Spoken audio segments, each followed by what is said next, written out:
بسم الله الرحمن الرحیم. آیا شما می‌دانید که گذشتگان راه حق و یا صحابگان کرام با دیدن قبرستان چنان گریه می‌کردند که ریششان از آب چشمشان تر می‌شد؟ بدانید ای مردم نادان، فراموش کنندگان الله، بدانید مردن حق است. از کجا می‌دانید که امروز روز آخرین حیاتتان است؟ به خود سوال کن، امروز تو چی کار انجام دادی به نفع دنیای ابدیت؟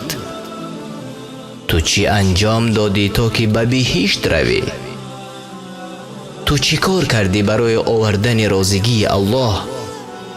هرچی برایت از آخرت یادرس میکنند، اما تو به آن گوش دادن نمیخواهی.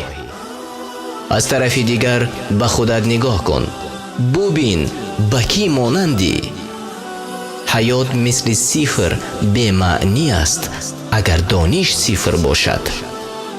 یادآوری به دل زنده تاثیر میبخشد، اما در مورد دل مرده زخم به دل مرده درد نمی آورد. ابن القیم رحمه الله